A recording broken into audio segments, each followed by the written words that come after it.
que o Gemini está fazendo. Boa noite, pessoal. Hoje a doutora Lia, que é nutróloga, especialista em clínica médica, ela vai falar para vocês um pouquinho sobre lipedema. Lia, a palavra é com você. Boa noite a todos. Como o Fred já me apresentou, eu sou Lia Battaglini. Então, hoje a gente vai conversar um pouquinho sobre lipedema. Então, atualmente, cerca de 11 a 18% das mulheres podem ter lipedema, mas a grande maioria ainda está sem o diagnóstico. Então, quantos pacientes já passaram, não necessariamente por nós, né, mas já passaram em consultas clínicas onde essa não era a principal queixa e ficaram sem o devido diagnóstico? É possível que essa prevalência seja muito maior do que os estudos apontam. Ela foi uma doença descrita na década de 40, né, 1940, lá na Clínica Mayo, nos Estados Unidos, por Alan Hines. E, inicialmente, ela ficou sem muita polêmica envolvida, sem muita pesquisa envolvida, e foi a partir de 2000, mais precisamente a partir de 2010, aí que ela voltou a ser comentada na mídia e ser mais pesquisada, investigada. Foi incluída no CID-11 em 2022 e atualmente ela está com esse CID de EF02.2. Voltando a falar da prevalência, a gente tem alguns estudos que mostram uma prevalência de 0,1 a 10% em mulheres caucasianas, 11% em mulheres adultas e pós-púberes. Nos Estados Unidos, uma incidência de 1 a cada 9 mulheres. Então, percebam que os estudos vão mudando e colocam uma variação nessa porcentagem de prevalência e reforçando aquilo que a gente falou no começo, o quanto de mulher ainda está subdiagnosticada ou mesmo sem o diagnóstico devido. Até agora, nenhum biomarcador específico foi encontrado. Então, a gente não tem nenhum específico, mas sabemos desse componente genético, que é um componente importante da doença. Cerca de 60% dos pacientes, eles têm um parente de primeiro grau afetado. A maioria dos estudos defende esse padrão de herança autossômica dominante com penetração incompleta. Mas tem alguns estudos também que falam sobre esse padrão dominante ligado ao cromossomo X, ainda não é definido pela ciência. Alguns estudos apontam também essa possível alteração poligênica, como a distribuição diferente de receptor alfa e beta de estrogênio no tecido adiposo. Então, ainda é algo que vai ser tem que ser corroborado na ciência. Geralmente, acomete mulheres em uma fase de transição hormonal, seja ela a puberdade, após a primeira menstruação, ou no período gestacional, ou mesmo pós-parto, ou na menopausa. Então, acredita-se que ela é uma condição mediada pelo hormônio estrogênio. Pode acontecer em homens? Pode, mas é bem raro e geralmente está associado com uma disfunção hepática ou condições de baixa testosterona. E qual é a base dessa doença? Ela tem esses 3 pilares, então uma adipogênese alterada, que leva a uma microangiopatia e uma microcirculação linfática prejudicada. A adipogênese alterada é para o componente genético e fatores ambientais associados, que levam ao aumento desse tecido gorduroso em áreas específicas, levando essa microangiopatia como consequência. Então, a própria hipertrofia dessas células, não só a hipertrofia, mas também a hiperplasia dessas células gordurosas, levam a um estímulo hipóxico nessa região acometida, e aí há uma neoangiogênese local, uma perturbação mecânica da vasculatura local, que é característica, e isso também é o que favorece a formação de hematomas e petequias. E a microcirculação linfática prejudicada ocorre em consequência dessa alteração vascular. Então, há um aumento da permeabilidade capilar local, com extravasamento desse líquido, causando essa alteração linfática local também. E à medida que, inicialmente, a drenagem linfática, ela até consegue dar conta dessa alteração, mas à medida que a doença progride, ela não mais não mais é efetiva, e aí sim vai aumentando o edema local. Essa percepção da dor aumentada nas pacientes vem em resposta a essas alterações, uma desregulação de fibras nervosas ali, sensoriais, porque houve uma alteração de vasos sanguíneos, houve um aumento de citocinas inflamatórias locais, houve uma perturbação do sistema linfático e, como consequência, essa alteração nervosa, mas ainda essa hipótese também não é validada. Então, nessa doença, a gente ainda está no ramo de investigação. Então, é tudo ainda muito novo. Como sequelas, pode haver esse linfedema associado, que é naqueles casos que eu falei, quando a drenagem linfática não é mais efetiva, não é mais suficiente, acaba extravasando muito conteúdo, e aí causa esse linfedema secundário.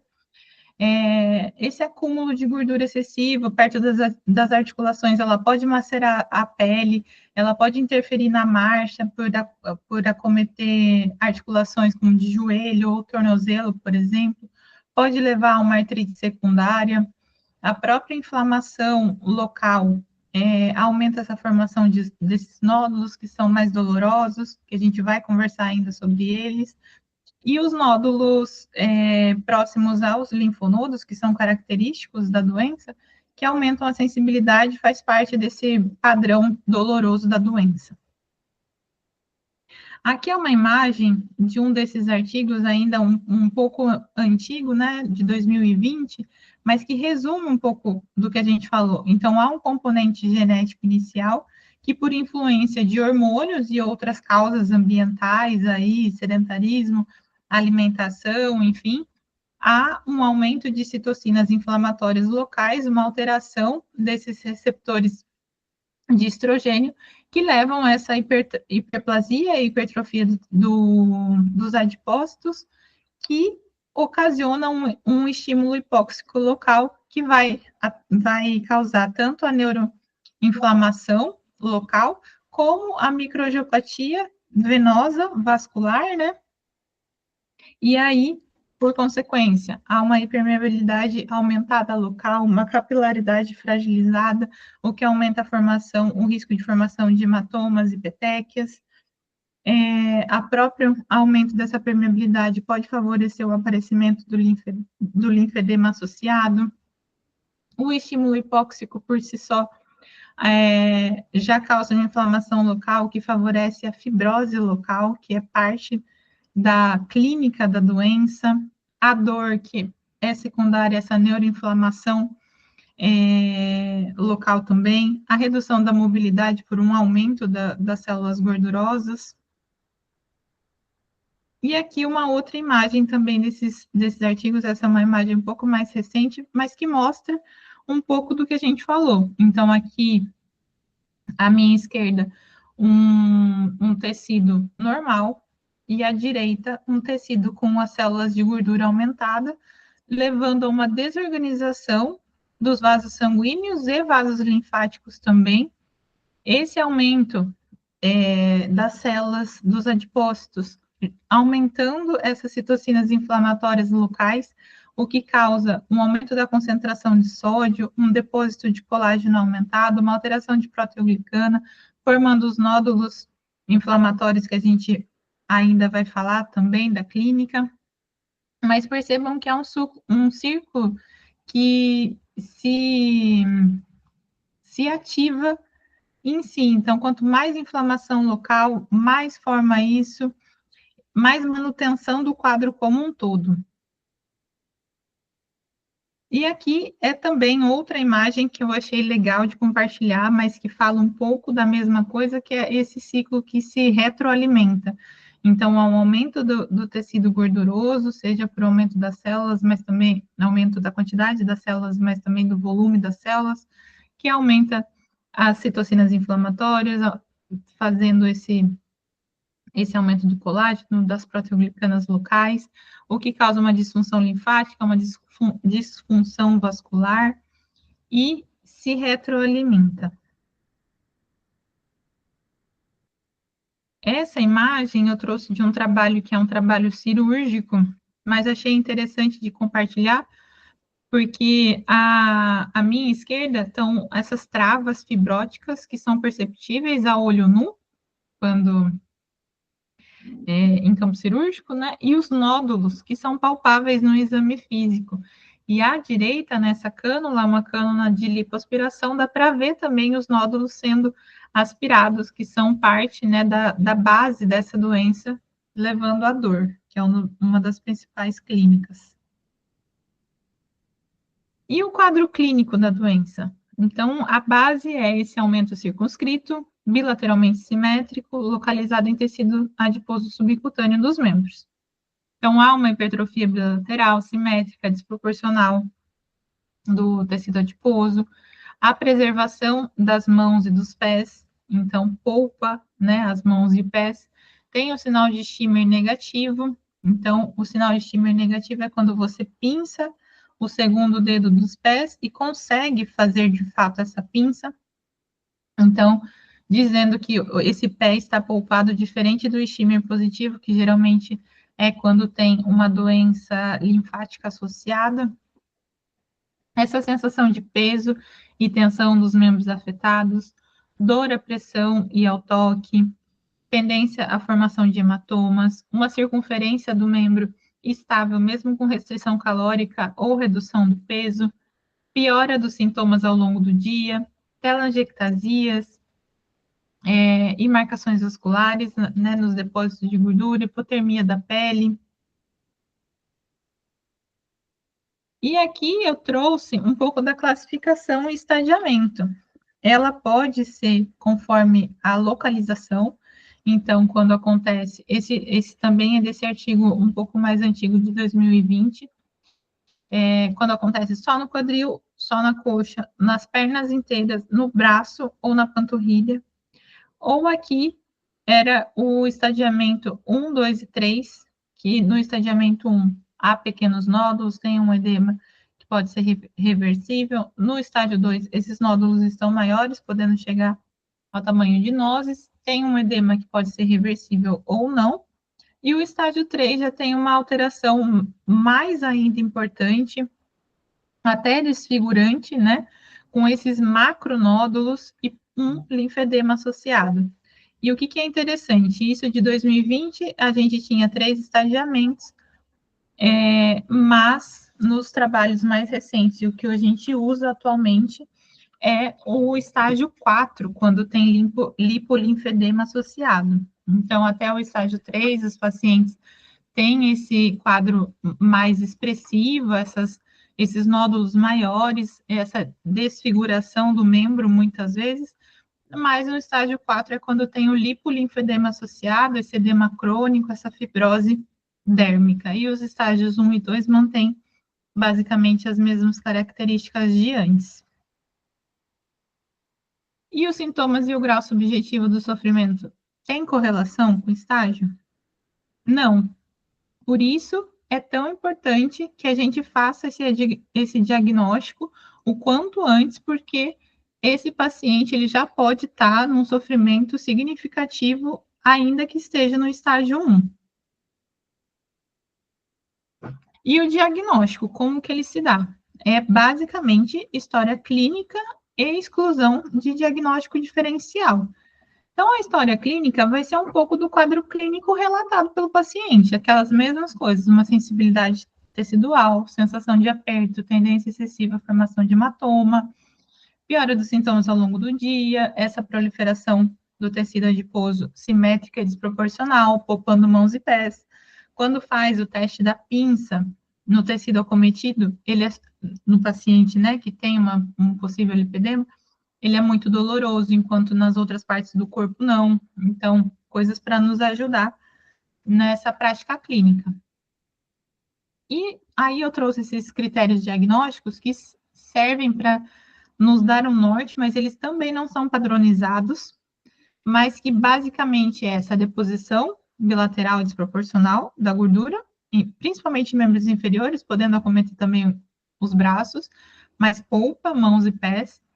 Esses nódulos que que podem ser sentidos na palpação, uma sensibilidade à pressão nas regiões acometidas, então o paciente ele relata essa dor e a sensibilidade persistente, uma fragilidade capilar, que se mostra com um hematoma, principalmente, mesmo com trauma mínimo, e a ausência desse edema depressível, que a gente sabe que esse critério vai mudar, né, conforme o estágio da doença.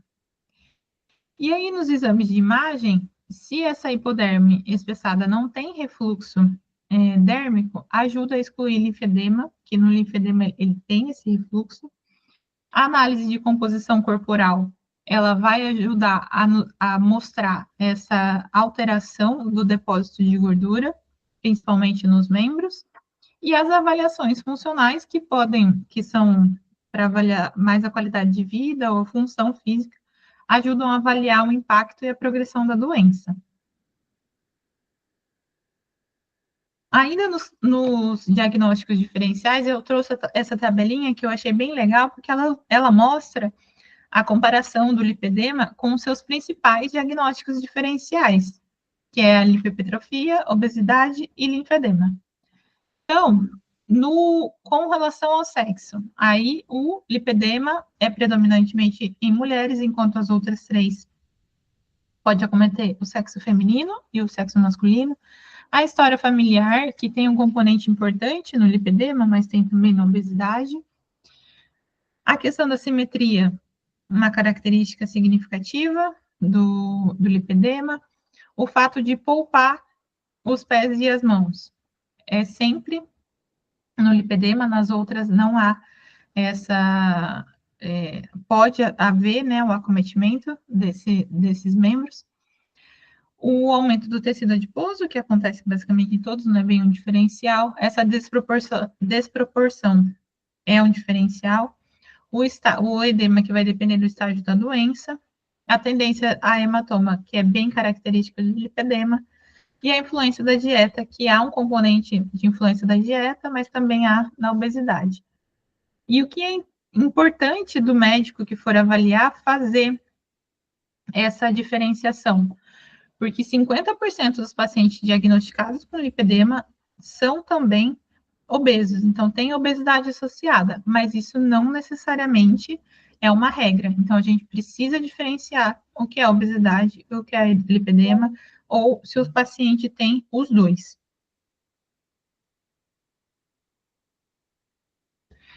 Nos diagnósticos diferenciais ainda, o que é importante fazer é descartar patologias que causem edema, qualquer uma. Então, disfunção renal, hepática, hipotiroidismo, um perfil lipídico patológico, uma resistência à insulina, e todos esses exames de avaliação do sistema linfático, então linfografia indireta, microlinfografia de fluorescência, cintilografia linfática funcional, todos eles não têm nenhum achado que é específico ou patognomônico do lipedema. Eles são basicamente para ver se há uma doença linfática associada, mas não que vai dar o diagnóstico de lipedema em si. Outra questão, sempre é bastante falado, né, que essas mulheres com lipedema, elas têm risco menor de desenvolver síndrome metabólica. E eu trouxe esse estudo que eu achei interessante para a gente avaliar o que ele fez. Ele pegou 3 grupos diferentes de pacientes para analisar alguns parâmetros metabólicos, sendo eles os perfis lipídicos plasmáticos, um teste oral de tolerância à glicose e um procedimento de clamp hiperinsulinêmico ou glicêmico para medir sensibilidade de insulina do corpo todo. Então, esses 3 grupos eram um grupo magro, com IMC dentro da normalidade, e os parâmetros metabólicos também normais, então, glicose em jejum normal, concentração de glicose do teste de tolerância de 2 horas, também normal, e a glicada normal. Um grupo com obesidade, então eram pacientes que não tinham diagnóstico ou característica clínica de lipedema, tinha IMC de obesidade e alterações metabólicas que podiam ser até pré-diabetes, mas não fechavam diagnóstico de diabetes. Então, concentração de glicose em jejum menor que 126 e o teste de tolerância menor de 200.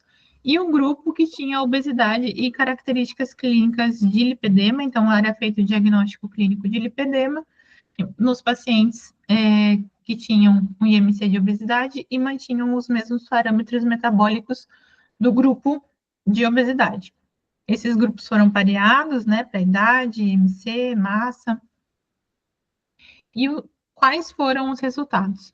O grupo obesidade e obesidade lipedema não teve alteração nos níveis dos perfis lipídicos, nem na concentração de glicose em jejum, nem na insulina, peptídeo C, e nem no teste oral de tolerância à glicose, e nem na glicada.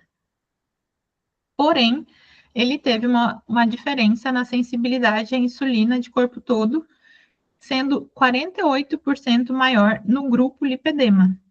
Então, houve aí uma preservação significativa da resistência, da sensibilidade à insulina, que é uma diferença, né? Não teve tanto impacto nos outros perfis metabólicos.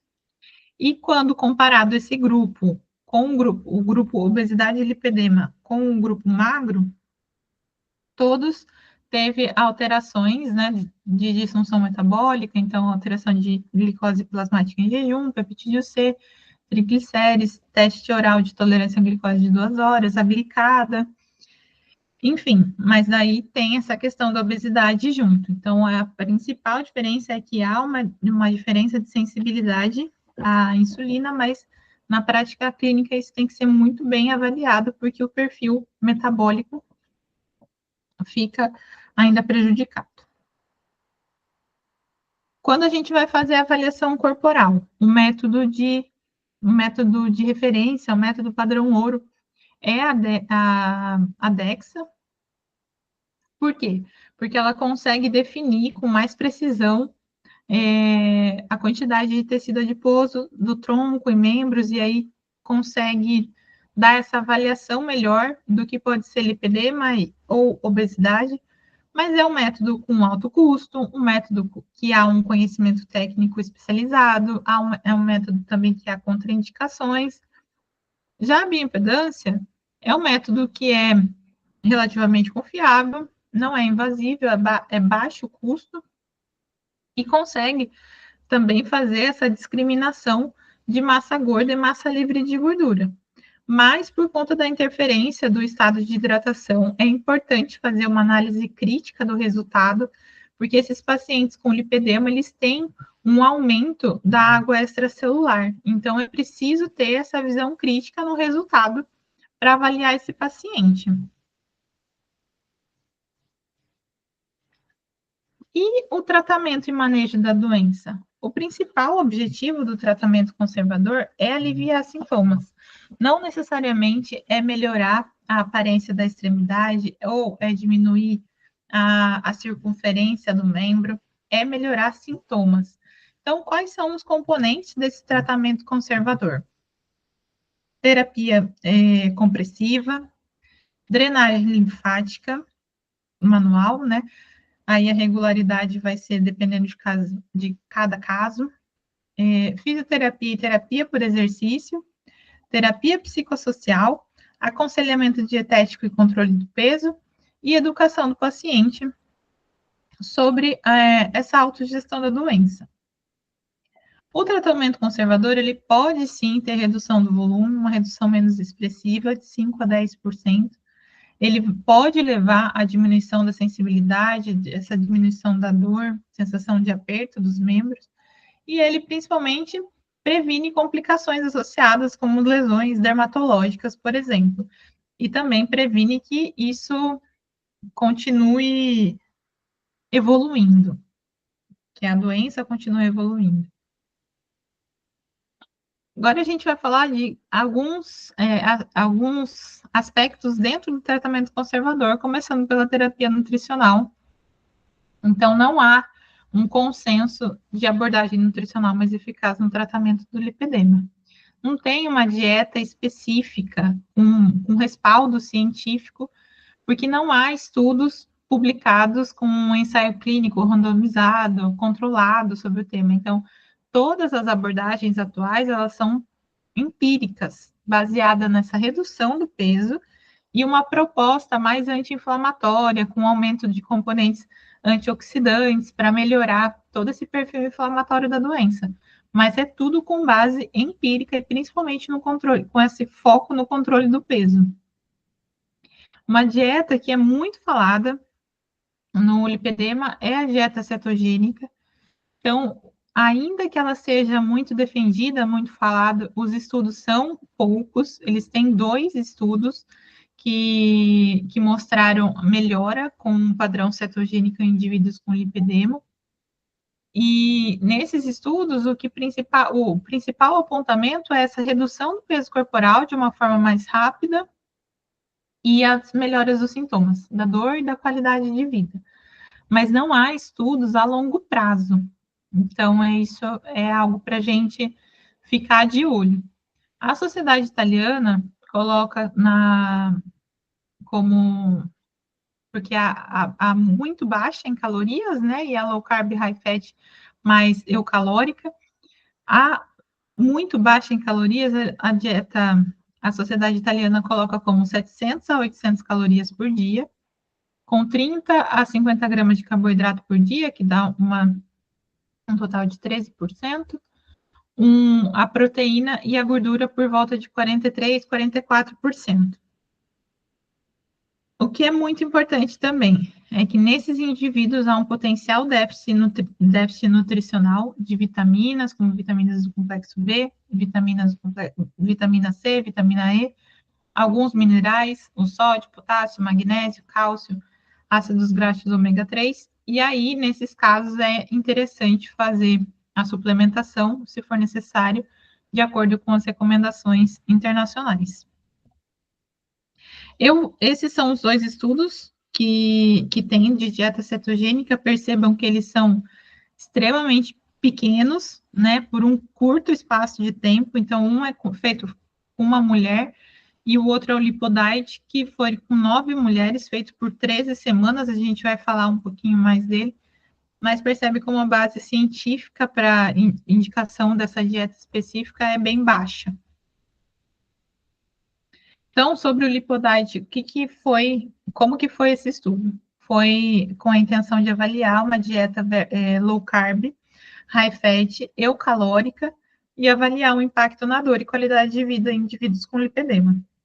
Então, foram 9 mulheres com diagnóstico clínico de lipedema, um IMC de obesidade, idade média de quase 47 anos, e eles ficaram por 7 semanas numa dieta low carb, high fat, então com uma gordura de 70% a 75%, carbo de 5% a 10% e proteína 20% da ingestão de energia diária.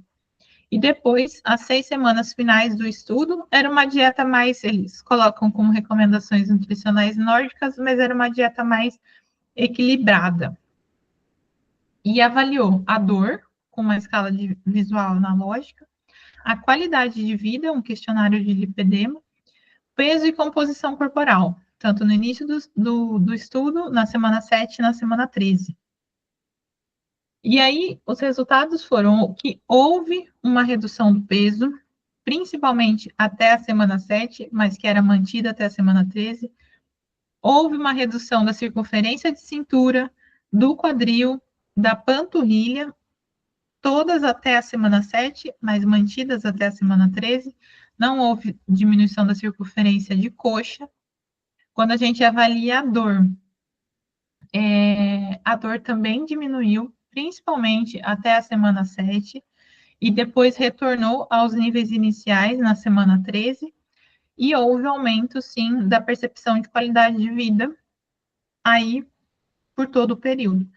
Então, nesse estudo, de fato, ele teve algumas melhorias, tanto no controle de peso, na redução de medidas e na percepção da dor, o que é importante, mas, como vocês viram, é um estudo bem pequeno, feito por pouco tempo. Nesse estudo, ele coloca que essa dieta cetogênica, ela conseguiria reduzir o peso corporal, reduzir a massa de gordura, reduzir fibrose, reduzir esse padrão inflamatório e mantendo massa muscular, porque coloca essa proteína um pouquinho mais alta. E aí, entre a muito baixa caloria ou a cetogênica habitual, eles defendem essa muito baixa em calorias.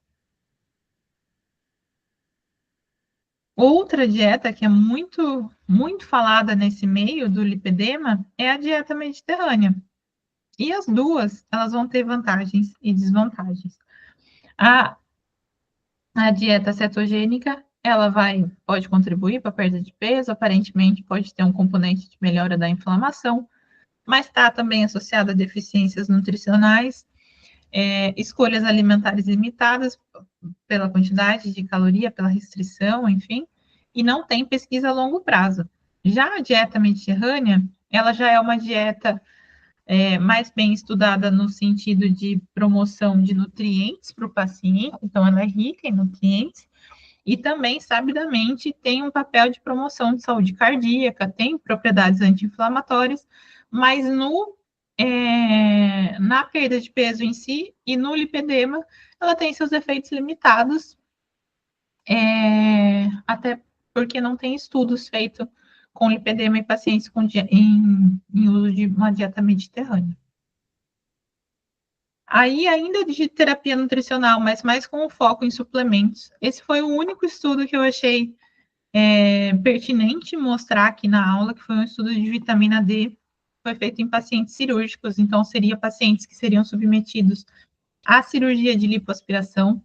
A vitamina D, ela é armazenada no tecido adiposo, tem essa correlação inversa com o estado de MC e a gordura corporal, e nesses pacientes, a deficiência de vitamina D, ela foi frequentemente observada, e foi observada em pacientes com lipedema, né, mas nos pacientes cirúrgicos especificamente, eles tinham níveis em torno de 30 antes da cirurgia, níveis de 21,9 após a cirurgia, com essa queda estável da vitamina D por volta de 7,8, independente do volume aspirado na cirurgia. Então, a vitamina D talvez seja uma vitamina que a gente precise ficar mais de olho, principalmente em pacientes que serão submetidos ao procedimento cirúrgico, e fazer as reposições conforme as normas internacionais. Não há orientação de uma reposição além, em altas doses, isso não foi indicado e nem tem base sólida de evidência para isso. As outras tantas suplementações, medicações que são vendidas com protocolos milagrosos também, coenzima Q10, vitamina C, cúrcuma, chá verde, cafeína, cromo, carnitina, tudo. Não há respaldo científico para tais protocolos. A gente ainda não tem. Os estudos que tem com chá verde, por exemplo, são estudos extremamente pequenos, às vezes são relatos de caso, então realmente não há base para essa conduta. Os exercícios físicos, que também são uma parte super importante do tratamento conservador, eu queria trazer mais respostas do que o que deve ser feito, como, quando, com qual intensidade, mas a literatura também é um pouco divergente nesse sentido. Em todo lugar, em todo estudo, há indicação de exercício físico, mas sempre falta um pouco mais de detalhe de como esse exercício físico deve ser feito. A gente sabe que o exercício físico ele tem que ser de acordo com a individualidade do paciente, o estágio da doença que ele se encontra, as limitações que ele tem, os tipos de exercícios, né? Então, ele coloca movimento controlado, cíclico, e aí começa a primeira interrogação, nesse estudo mais recente, foi desse ano mesmo, de caminhada e corrida, os dois ativam a bomba de panturrilha, que não causa trauma excessivo do tecido, mas a gente sabe que a corrida, ela pode ser um exercício de um impacto maior, então aí a gente fica sem essa resposta. E os exercícios aquáticos, como natação, corrida aquática, hidroginástica, eles são sempre bem avaliados nos estudos por essa alteração de pressão que pode ajudar a diminuir o edema e também pelo fato de exercícios embaixo d'água não sobrecarregarem as articulações, especialmente em pacientes que têm sobrepeso ou obesidade. Eu trouxe essa declaração da Sociedade Italiana para vocês verem como é uma declaração ainda relativamente vaga, assim. Então, é importante o exercício físico estruturado no tratamento conservador, que faça um fortalecimento muscular, um treinamento de flexibilidade, sempre adaptado ao estágio da doença e à capacidade física do indivíduo, e fala dos exercícios estruturados, especialmente os exercícios aquáticos. Então, ainda falta talvez orientações mais específicas para esse paciente, mas sabidamente ele deve ser sempre encorajado a fazer a prática de exercício físico. Falando um pouco de cirurgia, né? Então, a lipoaspiração. Essa vai ser a única técnica onde é possível remover esse tecido lipedêmico anormal. Então, tirar esses adipócitos, esses nódulos, essa matriz extracelular mais fibrótica. Qual é a técnica? Uma lipectomia por sucção, então a lipoaspiração com excisão e extração anual, poupando os vasos sanguíneos e os vasos linfáticos. Tem potencial de melhora? Sim, melhora a mobilidade, postura, marcha, rotação e deformidade de alterações de joelho valgo, tornozelo, melhora a qualidade de vida, restaura o arco plantar, acaba melhorando o sistema linfático também por fazer essa descompressão local, mas não é tratamento definitivo e também não é tratamento curativo. Quando? Quem que deve fazer? Quando o tratamento conservador não é bem sucedido. Quando esse tratamento conservador não é bem sucedido, a gente também não tem esse ponto de corte bem definido, isso vai ter que ser avaliado com o médico que está avaliando esse paciente, né, vendo como que foi a progressão desse tratamento conservador, a adesão desse paciente também ao tratamento conservador e as percepções do paciente também. E, ainda assim, as evidências da cirurgia também são limitadas. De 5 estudos observacionais que aí conseguiram avaliar por um período maior, de até 8 anos, esses pacientes, houve um alívio de sintomas, então teve melhora tanto em parâmetros subjetivos, como a percepção mesmo dele, do próprio paciente da dor, daquela sensação de aperto, a tendência de formar hematoma, a percepção dele de qualidade de vida, e também melhorou objetivamente, reduzindo circunferência. E isso com uma taxa de complicação até que baixa, 1% de hemorragia, 4% de erisipela e 4,5% de infecção da ferida. Aqui mais para a gente reforçar, mas a gente acabou falando durante a aula, então complicações associadas à doença tem osteoartrite, mobilidade reduzida, tromboembolismo venoso, a dor crônica, o comprometimento psicológico e a baixa autoestima. Isso é super importante e às vezes é um pouco negligenciado pelos profissionais, mas esse componente psíquico da doença é muito importante de ser avaliado e ser bem conduzido, visto que é uma doença que não tem uma cura uma cura bem definida, né? Ela tem mais manejo a longo prazo. O segmento multidisciplinar, ele é super importante, até porque há esse acometimento físico, mas esse acometimento emocional também, e essa influência de outros fatores, como os fatores nutricionais. Então, um médico na equipe, que vai fazer o diagnóstico, vai fazer os encaminhamentos que forem necessários, a avaliação global desse paciente, o profissional responsável por toda a parte de nutrição, com um plano de alimentar saudável, com diminuição, coisas que são mais clássicas, na diminuição da inflamação, como redução de ultraprocessados, por exemplo. Um profissional que vai ser responsável toda essa parte psíquica, tanto comportamental, psiquiátrico, e aí vai depender de cada caso, pode ser necessário um médico, psiquiatra, mas sempre o aconselhamento psicológico com um terapeuta. E aí ele coloca também esse especialista em compressão e o terapeuta linfático, que vai fazer toda essa parte de massagem e de descompressão com indicação de roupas que fazem essa compressão local. E, por fim, tem o fluxograma do tratamento interdisciplinar alemão, que também é um pouco antigo, mas ele resume um pouco de tudo que a gente falou. Então, no primeiro momento, que o paciente vai ser avaliado por um médico de uma atenção primária, por exemplo, faz essa primeira investigação de doenças que podem causar esse edema, sempre pode fazer uma indicação inicial de uma melhora do padrão alimentar, de uma indicação de exercício físico, isso é basicamente para todo mundo, mas descartado outras comorbidades que possam justificar esse edema, e mantendo a possibilidade dessa hipótese diagnóstica de linfedema, encaminhar para um especialista.